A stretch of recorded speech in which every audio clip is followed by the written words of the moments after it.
সুপ্রিয় শিক্ষার্থীরা, আজ তোমাদের সামনে উপস্থিত হয়েছি সূচকীয় রাশি এর গাণিতিক সমস্যা আলোচনা করার জন্য। আমি গণিতের অনুশীলনী 4.1 এর গাণিতিক সমস্যা নিয়ে আলোচনা করব। প্রথমে আমরা দেখি সূচকীয় রাশি কি। এখানে বোর্ডে যে লেখা আছে a⁴n, এটি একটি সূচকীয় রাশি। এই সূচকীয় রাশির এ কে বলা হয় ভিত্তি এবং এন কে বলা হয় ঘাত বা সূচক। সূচকীয় রাশির গাণিতিক সমস্যা করতে গেলে আমাদের কয়েকটি সূত্র জানতে হবে। আমি এখানে সূত্রগুলো লিখেছি। যেমন 1, a⁴n গুণ a⁴n সমান সমান a⁴n+n। অর্থাৎ সূচকীয় রাশির যদি গুণ হয়, যদি তাদের ভিত্তি বা বেস সমান থাকে, তাহলে সূচকের বা ঘাতের যোগ হবে। এখানে তার একটি উদাহরণ আমি তোমাদের দেখিয়েছি, যেটা আমরা বিভিন্ন সময় বীজগণিতে করে থাকি, কিন্তু সূচক অধ্যায় বলে আমাদের এখানে একটি সূত্র আকারে দেখানো হলো। কিন্তু যারা বীজগণিত আমরা 6 থেকে যখন পেয়েছি, তখন এই সূত্র আসলে আমরা সবাই অঙ্ক করার সময় ব্যবহার করেছি। তাহলে এখানে দেখা যাচ্ছে a³ গুণ a², যেহেতু দুটিরই ভিত্তি বা বেস সমান, তাহলে এখানে পাওয়ার যোগ হবে। পাওয়ার হবে 3 + 2 = 5। তেমনি যদি ভাগ হয়, দুটি সূচকীয় রাশির ভাগ যদি বেস সমান হয়, তাহলে পাওয়ার বিয়োগ হবে। a⁴m ভাগ a⁴n সমান a⁴m-n। যেমন এখানে আমরা a⁵ ভাগ a² এর ভাগফল হবে a³, কারণ পাওয়ার বা সূচক বিয়োগ হবে, ঘাত বিয়োগ হবে। 5 - 2 = 3। যদি দুটি ভিন্ন ভিন্ন বেস হয় এবং তাদের যদি পাওয়ার সমান হয়, a⁴n, এখানে a এবং b এর মাঝখানে গুণ বোঝানো হচ্ছে, দুটি আলাদা ঘাত, সেক্ষেত্রে সূত্র হবে a⁴n গুণ b⁴n। যেমন ab³ আমরা সেখানে লিখব a³ গুণ b³। যদি এভাবে থাকে, ভাগ আকারে থাকে a/b⁴n, তাহলে সেক্ষেত্রে হবে a⁴n ভাগ b⁴n। তেমনিভাবে যদি a/b³ থাকে, তাহলে আমরা এটার উদাহরণ হিসেবে a³ দেখিয়েছি। যদি পাওয়ারের উপরে পাওয়ার থাকে a⁴n, তাহলে সেক্ষেত্রে হবে পাওয়ারের পাওয়ার গুণ হবে a⁴mn। এখানে একটু উদাহরণ দেখিয়েছি, a² সমান a⁶। কোনো ঘাতের পাওয়ার যদি শূন্য হয়, কোনো বেজের পাওয়ার যদি শূন্য হয়, তাহলে তার অ্যান্সার হবে 1।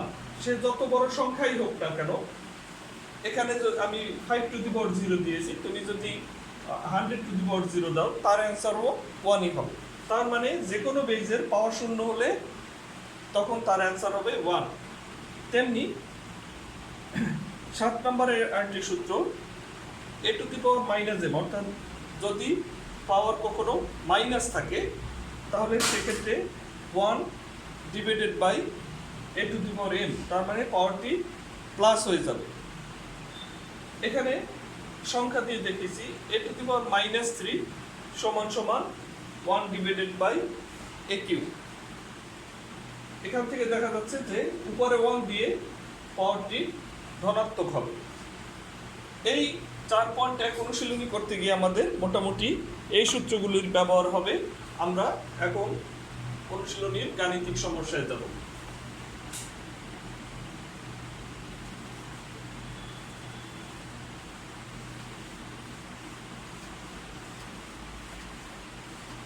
আবার কখনো কখনো অঙ্কের ভিতরে সূচক সরাসরি না দিয়ে এভাবে থাকতে পারে, তখন √x, সেটাকে আমরা বলবো x⁻²।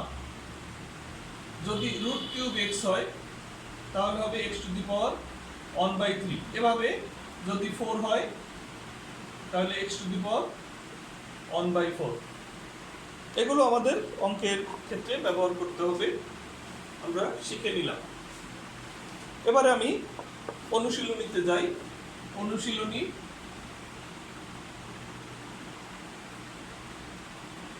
4.1। প্রথমে আমি যদি একটি অঙ্ক দেখি, এখানে অঙ্কটি হলো 6 নম্বর।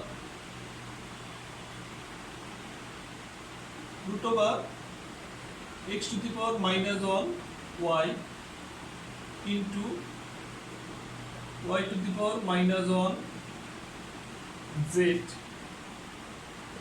into z⁻1 x। তাহলে আমরা যে সূত্র শিখেছিলাম সেই সূত্র অনুসারে আমরা বুঝতে পারি যে যদি পাওয়ার মাইনাস থাকে তাহলে উপরে হবে 1, নিচে x। x এর মানে এই পাওয়ারটি তখন ধনাত্মক হয়ে গেছে, আমরা লিখলেও পারি না লিখলেও পারি। তেমনি এখানেও উপরে 1 হবে আর এখানে মাইনাস পাওয়ারটি ধনাত্মক হয়ে যাবে, এটাও লিখলেও পারি না লিখলেও পারি। আমি তোমাদের বোঝার সুবিধার্থে প্রথম লিখলাম, পরে আমি আর এগুলো লিখব না। তাহলে এখন যদি গুণ করি তাহলে হবে y/x, কারণ এটা y উপরে 1 এর সাথে গুণ হবে। তেমনি z/y এবং x/z। আমরা যদি এখানে এই বর্গমূল চিহ্নটি যেহেতু গুণ আছে মাঝখানে একসঙ্গে করে ফেলি তাহলে ভিতর হবে y/x, z/y, x/z। এবং এখানে আমরা দেখি যে যদি কাটাকাটি করি তাহলে এইখানে লব x আছে, হরে x আছে, লবে y আছে, হরে y আছে এবং লবে z আছে, হরে z আছে। কাটাকাটি করলে হবে 1 এবং যে কোনো 1 এর বর্গমূল সবসময় 1ই হয়। তাহলে আমরা এখানে অ্যান্সার পাবো 1। তাহলে এই সূচকীয় রাশির উত্তর 1। এরপর আমরা আরেকটি অঙ্ক করি।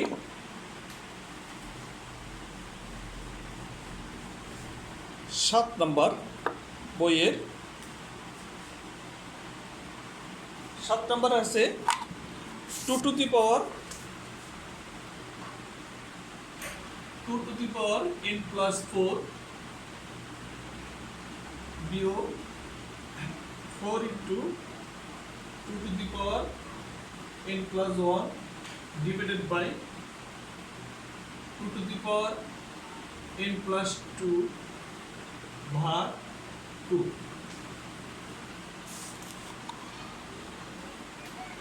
এখানে আমরা পিছনে যে সূত্রগুলো প্রথমে শিখে নিলাম সেই সূত্রগুলো যদি আমরা একটু মনে করি, যেমন a⁴m into a⁴n, এটাকে আমরা লিখেছিলাম a⁴m+n। তাহলে আমরা a⁴m+n কে অবশ্যই উল্টোভাবে a⁴m into a⁴n লিখতে পারি। তাহলে সেই হিসাবে 2n+4 হবে কি 2n into 2⁴ মাইনাস 4, একইভাবে এটার ক্ষেত্রেও 2n into 2⁴1, নিচে 2n into 2² ভাগ 2।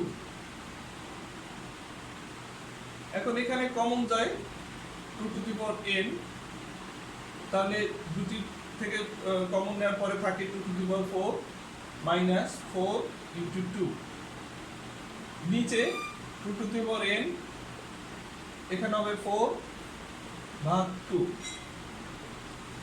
উপরে আছে 2n, 2⁴ হয় 16 এবং 4 দুগুণে 8, 4 ভাগ 2 হবে 2। সমান জিনিস এখান থেকে আমরা যদি এভাবে লিখি,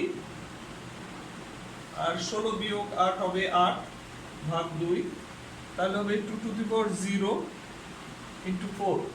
আমরা জানি 2 টু দি পাওয়ার 0 মানে কোনো কিছু পাওয়ার 0 হলে তার অ্যান্সার হবে 1, তাহলে 1 ইন্টু 4 সমান সমান 4। এটি হলো একটি সূচকীয় সরলের ফল। এবার আমরা আসি 8 নম্বরে।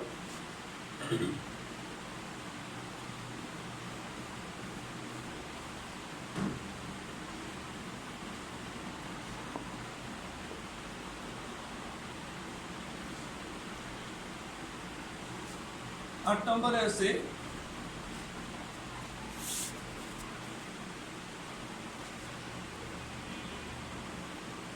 Three two the power m plus 1 divided by 3 to the power m whole to the power m minus 1 भाग 9 to the power m plus 1 divided by 3 to the power m minus 1 whole to the power m plus 1।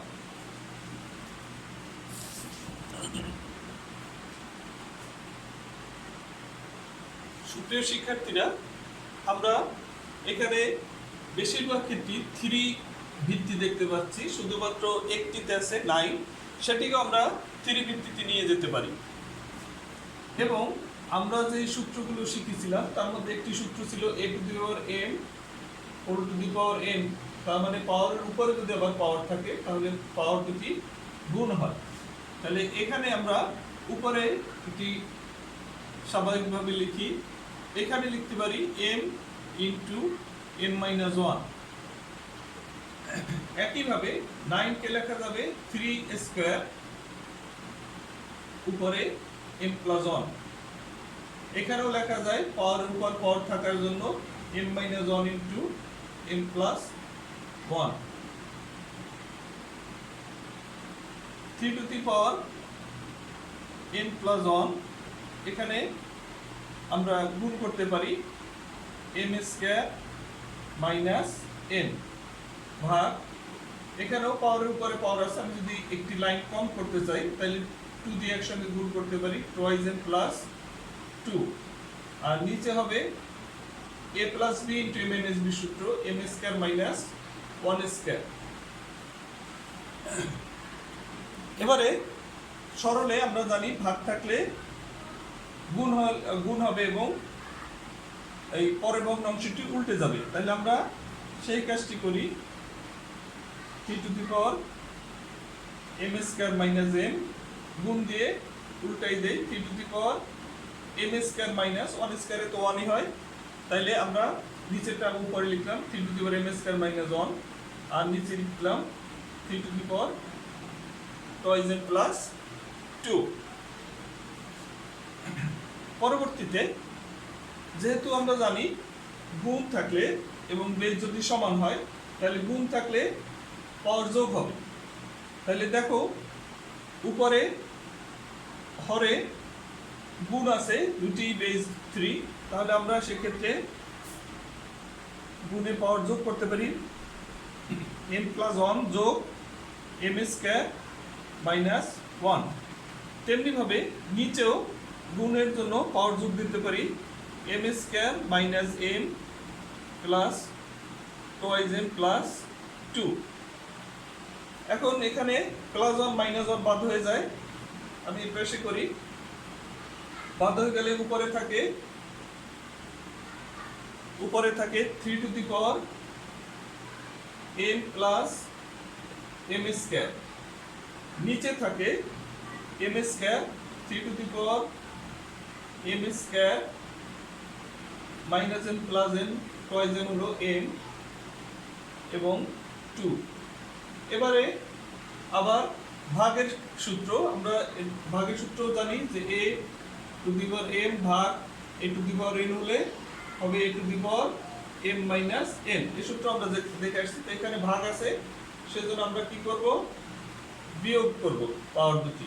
তাহলে m plus m square এর সাথে বিয়োগ হবে m square plus m plus 2।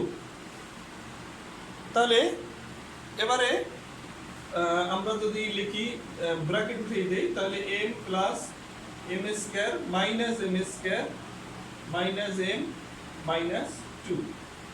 তাহলে কাটাকাটি করলে থাকে 3 টু দি পাওয়ার মাইনাস 2। এখন 3 টু দি পাওয়ার মাইনাস 2 আসলে কি হবে? যে আমাদের মাইনাস নিচে গেলে প্লাস হয়ে যাবে আর উপর হবে 1, তাহলে হবে 1/3 স্কয়ার, এর রেজাল্ট হবে 1/9। সবাই আশা করি বুঝতে পারছো। এবারে আমরা পরবর্তী আরেকটি অঙ্কে যাই। অঙ্কটি হলো 10 নম্বর অঙ্ক।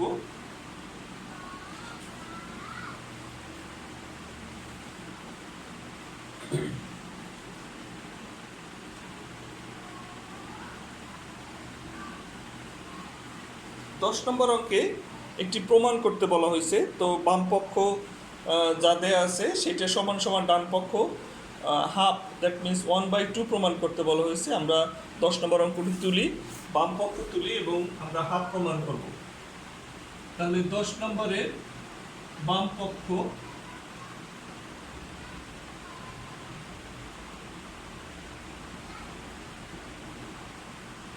Two to the power twice p plus 1 into 3 to the power twice p plus q into 5 to the power p plus q into 6 to the power p, এবং নিচে আছে 3 to the power p minus 2 into 6 to the power twice p plus 2 into 10 to the power b into 15 to the power q। আমরা প্রথমত আগের মতোই যেখানে যৌগিক সংখ্যা আছে, যেমন 6, 10, 15, এই সংখ্যাগুলোকে মৌলিক সংখ্যায় নিয়ে যাই, বেসগুলোকে সব মৌলিক সংখ্যা নিয়ে যাব। তাহলে এখানে হবে 2 to the power twice p plus 1, এটি মৌলিক সংখ্যাই আছে। 3 into 3 to the power twice p plus q, 5 to the power p plus q, এবং 6 কে লেখা যায় 2 into 3 to the power p। নিচে 3 to the power p minus 2, 6 to the power twice p, দুঃখিত 3 into 2, 6 to the power 2p plus 2, 10 কে লেখা যাবে 2 into 5 to the power p, এবং 15 কে লিখব 3 into 5 to the power q। এখানে আমরা যে সূত্রটি ব্যবহার করব সেটি কি? ab to the power n, এরকম একটি সূত্র আমরা পেয়েছি, a to the power n into b to the power n, এই সূত্রটি আমরা ব্যবহার করব। তাহলে করা যাক 2 to the power twice p plus 1 into 3 to the power twice p plus q, 5 to the power p plus q, এখানে হবে 2 to the power p, 3 to the power p, 3 to the power p minus 2, এখানে হবে 3 to the power twice p plus 2 into 2 to the power twice p plus 2, এখানে হবে 2 to the power p, 5 to the power p, 3 to the power q, 5 to the power q। এবার আমরা লব এবং হরে সমান base বিশিষ্ট সূচকীয় রাশিগুলোকে পাশাপাশি নিয়ে আসি। তাহলে দেখা যায় এখানে একটা 2 আছে, পাশাপাশি আনার পরিবর্তে আমি একসঙ্গে যদি করি, গুণ থাকার জন্য এদের পাওয়ার যোগ হয়ে যাবে। তাহলে হবে twice P plus 1 plus P, 3 to the power twice P plus Q plus P, এখানেও 3 আছে একটি, আর 5 to the power P plus Q. নিচে 2 এর আছে 2 to the power twice P plus 2 plus P, এই দুটি। 3 এর ক্ষেত্রে আছে 3 to the power p minus 2 plus twice p plus 2 plus q এবং 5 এর ক্ষেত্রে আছে 5 to the power p plus q। এবার আমরা দেখি যোগ করলে কি হয় পাওয়ারগুলো। এখানে হয় 2 to the power thrice p plus 1। 3 এর ক্ষেত্রে হয় 3 to the power thrice p plus q। আর 5 এর ক্ষেত্রে তো 5 to the power p plus q। নিচে 2 to the power thrice p plus 2। 3 এর ক্ষেত্রে হয় -2 plus 2 কাটা যায়, হয় thrice p plus q। আর এখানে আছে 5 to the power p plus q। এবার আমরা একই বেস ভাগ থাকলে পাওয়ার বিয়োগ হবে, সেই জন্য আমরা এই পাশে সেগুলোকে বিয়োগ করি। তাহলে হবে কি 2 এর ক্ষেত্রে 3p plus 1 minus 3p plus 2। 3 এর ক্ষেত্রে হবে কি 3 to the power 3p plus q minus 3p plus q।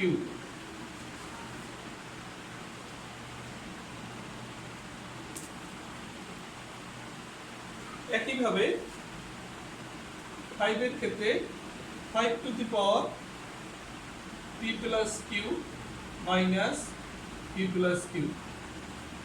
এবারে যদি আমরা এই ব্র্যাকেট উঠাই তাহলে হবে 2 to the power thrice p plus 1 minus thrice p minus 2।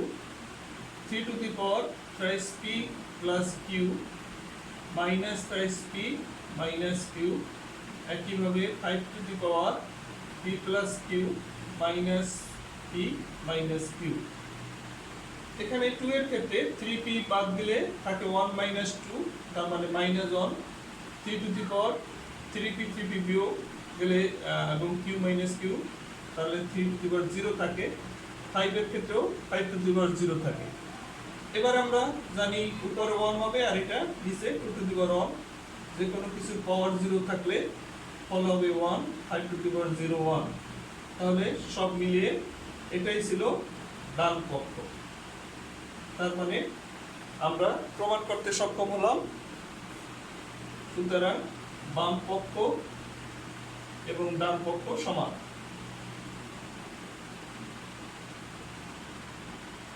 প্রমাণিত।